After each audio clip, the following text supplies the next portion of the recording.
এই টিফিন রেসিপিটা যদি কাউকে একবার বানিয়ে খাওয়ানো হয় তাহলে কিন্তু সে স্বাদ ভুলতে পারবে না, এতটাই টেস্টি হয়। নমস্কার বন্ধুরা, মন্দিরাস ইন্ডিয়ান কিচেনে সকলকে স্বাগত। আমি মন্দিরা ফ্রম সিমলা। আজকে আমি আপনাদের সঙ্গে শেয়ার করব ম্যাগি চিজ রোল। এই টিফিন রেসিপিটা কিন্তু বাচ্চা থেকে বড় সবার পছন্দ আসবে। তো চলুন আমি এই ম্যাগি চিজ রোলগুলো কিভাবে বানালাম আপনাদের সঙ্গে শেয়ার করি। প্রথমেই আমি এখানে ডোটাকে আগে রেডি করে নেব। একটা বড় পাত্র নিয়ে নিয়েছি আর একটা ছোট বাটির মাপ করে 4 বাটি মতন ময়দা নিয়ে নিচ্ছি। আমি এখানে আমার হিসেব মতো নিয়েছি, আপনারা আপনাদের হিসেব মতো নিয়ে নেবেন। এই ম্যাগি চিজ রোলটা খেতে এতটাই টেস্টি হয়, যদি একবার কাউকে বানিয়ে খাওয়ান সে বারবার বানিয়ে দেওয়ার অনুরোধ করবে। দিয়ে দিচ্ছি এর মধ্যে সামান্য পরিমাণে নুন, আর এখানে সামান্য পরিমাণে চিনিও দিয়েছি, সেটা ভিডিওতে স্কিপ হয়ে গেছে। দিয়ে দিচ্ছি পরিমাণ মতন সাদা তেল। সব কিছুকে দিয়ে খুব ভালো করে মেখে নিচ্ছি। যে কোনো পরোটাতে যদি সামান্য পরিমাণে চিনি ব্যবহার করা হয় তাহলে পরোটার স্বাদটা খুব ভালো হয়। এবার নর্মাল জল দিয়ে একটা ডো রেডি করে নেব। নর্মাল পরোটা বানানোর জন্য যেরকম আমরা ডো রেডি করি ঠিক সেরকমভাবে ডোটাকে আমি রেডি করে নিয়েছি। এবার ডোটাকে ঢাকনা দিয়ে রেস্টে রেখে দেব, আর ওদিকে আমি স্টাফিংটাকে রেডি করে নেব। স্টাফিং বানানোর জন্য সবজিগুলো আমি আগে থেকেই কেটে নিয়েছি। কিছুটা পরিমাণে পেঁয়াজ কুচি, কিছুটা পরিমাণে গাজর, কিছুটা ক্যাপসিকাম আর কিছুটা টমেটো, আর নিয়ে নিয়েছি একটা ম্যাগি সিদ্ধ করে জল ঝরিয়ে নিয়েছি। গ্যাসের মধ্যে কড়াই বসিয়ে কড়াইয়ের মধ্যে পরিমাণ মতন সাদা তেল দিয়ে দিলাম। তেলটা হালকা গরম হয়ে গেছে, এবার আমি দিয়ে দিয়েছি পেঁয়াজটাকে দিয়ে একটু নাড়াচাড়া করে নিয়ে এবার এর মধ্যে দিয়ে দেবো কেটে রাখা গাজরটাকে দিয়ে নাড়াচাড়া করে নেওয়ার পরে এবার এর মধ্যে দিয়ে দিচ্ছি কুচিয়ে রাখা ক্যাপসিকামটাকে দিয়েও ভালো করে আবারও নাড়াচাড়া করে নেওয়ার পরে এবার এর মধ্যে দিয়ে দিচ্ছি কুচিয়ে রাখা টমেটোটাকে। আর টমেটোটাকে এখানে কিন্তু আমি বীজটাকে ফেলে দিয়েই নিয়েছি। সব কিছুকে দিয়ে খুব ভালো করে নাড়াচাড়া করে নেওয়ার পরে এর মধ্যে দিয়ে দিচ্ছি পরিমাণ মতো নুন ছাড়া এর মধ্যে এখন আর আমি কিছুই দিচ্ছি না। নুনটাকে দিয়ে ভালো করে নাড়াচাড়া করে নিচ্ছি। এবার একটা ঢাকনা দিয়ে একটু ভাজা ভাজা করে নেব সবজিগুলোকে। প্রায় 5 মিনিট মতন ঢাকনা দিয়ে রেখেছিলাম। সবজিগুলো কিন্তু আমার বেশ সুন্দর ভাজা ভাজা হয়ে গেছে। একটু নাড়াচাড়া করে নেওয়ার পরে এবার এর মধ্যে দিয়ে দিচ্ছি জল ঝরিয়ে রাখা ম্যাগিটাকে দিয়েও ভালো করে নাড়াচাড়া করে নিচ্ছি। সব সময় কিন্তু রুটি সবজি খেতে ভালো লাগে না, কখনো কখনো কিন্তু একটু ভালো কিছু খেতেও ইচ্ছে করে। তখন বাজার থেকে না কিনে খুব সহজে কিন্তু বাড়িতেই আপনারা এত মজাদার একটা টিফিন রেসিপি বানিয়ে নিতে পারবেন।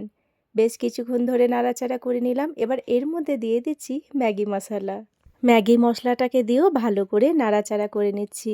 যে কোনো রান্নাতে কিন্তু একটু ম্যাগি মশলা দিলে খেতে কিন্তু ভীষণ ভালো লাগে। এবার এর মধ্যে দিয়ে দিচ্ছি বেশ কিছুটা পরিমাণে টমেটো সস, আর দিয়ে দিচ্ছি পরিমাণ মতন রেড চিলি পাউডার। এই রোলটা কিন্তু একটু স্পাইসি হলে খেতে বেশি ভালো লাগবে। আপনারা চাইলে কিন্তু চিলি পাউডারটা স্কিপও করে যেতে পারেন। সব কিছুকে দিয়ে খুব ভালো করে নাড়াচাড়া করে নিচ্ছি। এই টিফিন রেসিপিটা বাচ্চাদের সবথেকে বেশি পছন্দ আসার কারণ হচ্ছে এর মধ্যে দেওয়া আছে ম্যাগি, আর ম্যাগি খেতে কিন্তু বাচ্চারা খুব ভালোবাসে। আর যেহেতু এর মধ্যে চিজ দেওয়া আছে তাই বাচ্চারাও কিন্তু ভীষণ পছন্দ করে। আমি এই টিফিন রেসিপিটা যতবারই আমার বাচ্চাদেরকে বানিয়ে খাইয়েছি আমার বাচ্চারা তো বারবার আবদার করে এই টিফিন রেসিপিটা বানিয়ে দেওয়ার জন্য। স্টাফিংটা আমার এখানে পুরোপুরি রেডি হয়ে গেছে। এবার একটা প্লেটের মধ্যে ঢেলে নিচ্ছি। স্টাফিংটা ততক্ষণে আমার এখানে ঠান্ডা হোক। চলুন পরোটাগুলোকে ততক্ষণে বেলে নিই। প্রায় আধ ঘন্টা মতন আমি রেস্টে রেখে দিয়েছিলাম। এবার একটু আবারও ভালো করে মেখে নিচ্ছি। ডোটাকে আমি ভালো করে মেখে নিয়েছি। এবার এখান থেকে আমি লই কেটে নিচ্ছি। নর্মাল পরোটা বানানোর জন্য যেরকম আমরা লেচি কাটি ঠিক সেরকমভাবে লেচি কেটে নিচ্ছি। আমার এখানে টোটাল 8টা মতন লই কাটা হয়েছে, মানে 8টা মতন রোল আমার রেডি হবে। তো 4টে রোল আমি আপনাদের সঙ্গে শেয়ার করব, আর 4টে আমি অফ ক্যামেরায় করে নেব। এবার একটা চাকি বেলনা নিয়ে নিয়েছি, আর চাকির ওপরে সামান্য পরিমাণে ময়দা দিয়ে একটা রুটির সাইজে বেলে নিচ্ছি। আমি এখানে একটা রুটির সাইজে বেলে নিয়েছি। এবার এই রুটিটাকে আমি চৌকো মতন পরোটার শেপ দেব। প্রথমেই ওপর দিকটাকে ফোল্ড করে নিলাম, তারপরে নিচের দিকটা ফোল্ড করে নিচ্ছি, তারপরে রুটিটাকে ঘুরিয়ে আবারও ফোল্ড করে নিচ্ছি। আশা করি আপনারা দেখে বুঝতে পারছেন। এইভাবে চৌকো পরোটা শেপ দিতে খুবই সুবিধে হয়। তাছাড়া কিন্তু আপনারা আপনাদের পছন্দের শেপও দিতে পারেন। আমার এখানে একটা পরোটা রেডি হয়ে গেছে। খুব পাতলাও করিনি, খুব মোটাও করিনি। যেভাবে আমরা নর্মাল পরোটা বেলি ঠিক সেইভাবেই বেলে নিয়েছি। ঠিক একই রকমভাবে আমি বাকি পরোটাগুলোও বেলে নিয়েছি। গ্যাসের মধ্যে আগে থেকেই আমি একটা কড়াই বসিয়ে রেখেছিলাম। কড়াইটা হালকা গরম হয়ে গেছে। এবার একটা করে পরোটা দিয়ে দিচ্ছি। আমি এই পরোটাগুলো কড়াইয়ের মধ্যেই করে নেব। পরোটা দু সাইডটা উল্টে পাল্টে সেঁকে নিয়ে এবার অল্প তেল দিয়ে পরোটাগুলোকে ভেজে নিচ্ছি। নর্মাল যেভাবে পরোটা ভাজি ঠিক সেরকমভাবে পরোটাগুলো ভেজে নেব। আমি সবসময় চেষ্টা করি আপনাদের সঙ্গে সহজ আর ইউনিক রেসিপি শেয়ার করার, তাই আমার এই ছোট্ট ছোট্ট রেসিপিগুলো যদি আপনাদের একটুও ভালো লেগে থাকে তাহলে লাইক, শেয়ার, সাবস্ক্রাইব করে পাশে থাকবেন। আমার এখানে একটা পরোটা খুব সুন্দরভাবে ভাজা হয়ে গেছে, এবার একটা প্লেটের মধ্যে তুলে নিলাম। ঠিক একই রকমভাবে আমি বাকি পরোটাগুলোও ভেজে নিচ্ছি। তবে প্রথম পরোটাটা আমার একটু বেশি ভাজা হয়ে গেছে, পরোটাটা একটু কম ভাজলে বেশি ভালো হবে।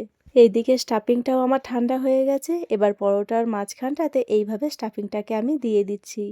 আপনাদের একটা লাইক আর সুন্দর একটা কমেন্ট আমাদের আগামী দিনে আরও সুন্দর সুন্দর ভিডিও বানানোর অনুপ্রেরণা দেয়। এবার এর মধ্যে দিয়ে দেবো আমি মজরেলা চিজ। আপনাদের কাছে যে চিজই আছে আপনারা সেই চিজই কিন্তু ব্যবহার করতে পারেন। চিজটা অবশ্যই আপনারা আপনাদের পছন্দ মতন দিয়ে দেবেন। যেসব দাদা দিদিরা সুন্দর সুন্দর কমেন্ট করছেন তাদেরকে জানাই অসংখ্য ধন্যবাদ। আপনারা এইভাবেই আমার পাশে থাকবেন। এবার যেহেতু পরোটাটা আমি রোল করব, তাই সাইডে সাইডে একটু সস লাগিয়ে দিচ্ছি, তাহলে পরোটাটা রোল করার সময় খুলে যাওয়ার ভয় থাকবে না। ঠিক এই কারণেই পরোটাটা যদি একটু কম ভাজা হয় তাহলে রোল করতে খুব সুবিধে হবে। প্রথম পরোটাটা আমার এখানে একটু কড়া করে ভাজা হয়ে গেছে, তবে বাকি পরোটাগুলো কিন্তু আমি একটু হালকা করেই ভেজে নিয়েছিলাম। আমার এখানে 4টে রোলই কিন্তু রেডি হয়ে গেছে। এবার কড়াইয়ের মধ্যে একটা একটা করে রোলগুলোকে দিয়ে দিচ্ছি। যেহেতু এই রোলের মধ্যে চিজ দেওয়া আছে, তাই কড়াইয়ের মধ্যে একটু দিয়ে ঢাকা দিয়ে 5 মিনিট মতন রান্না করে নেব। এতে চিজগুলো খুব সুন্দরভাবে মেল্ট হয়ে যাবে। ঢাকনাটা খুলে ওপর থেকে আবারও কিছুটা পরিমাণে আমি চিজ দিয়ে দিলাম। তাতে রোলের ওপরটাতে পুরো চিজি চিজি থাকবে, খেতে আরও বেশি ভালো লাগবে। চিজগুলো তো মেল্ট হতে খুব একটা বেশি সময় লাগেনি, একটা স্প্যাচুলারের সাহায্যে আমি চারিদিকটাতে একটু লাগিয়ে দিলাম। এবার একটা প্লেটের মধ্যে তুলে নিচ্ছি। দেখতেই দেখুন কতটা লোভনীয় লাগছে, পুরো চিজি চিজি রোলগুলো হয়েছে। এই রকমভাবে যদি আপনারা বাড়িতে ম্যাগি চিজ রোল বাচ্চাদেরকে বানিয়ে খাওয়ান তাহলে বাচ্চারা বাইরের খাওয়ার আবদারই করবে না। আমি একটা রোল আপনাদেরকে মাঝখান থেকে কেটে দেখাচ্ছি। ভেতর থেকেও দেখুন কতটা লোভনীয় হয়েছে, পুরো চিজি চিজি। তাহলে আর অপেক্ষা কিসের, আপনারাও বাড়িতে ঝটপট বাড়িতে বানিয়ে ফেলুন দারুণ টেস্টি ম্যাগি চিজ রোল। ভিডিওটাও তাহলে এখানেই শেষ করছি। আমার আজকের রেসিপি আপনাদের কেমন লাগলো অবশ্যই কমেন্ট করে জানাবেন। ভালো লাগলে লাইক, শেয়ার, সাবস্ক্রাইব করে দেবেন। আবারও আসবো নতুন কোনো একটা রেসিপি নিয়ে। ততক্ষণের জন্য সবাই ভালো থাকবেন, সুস্থ থাকবেন। এতক্ষণ পর্যন্ত আমার সঙ্গে থাকার জন্য সকলকে জানাই অসংখ্য ধন্যবাদ।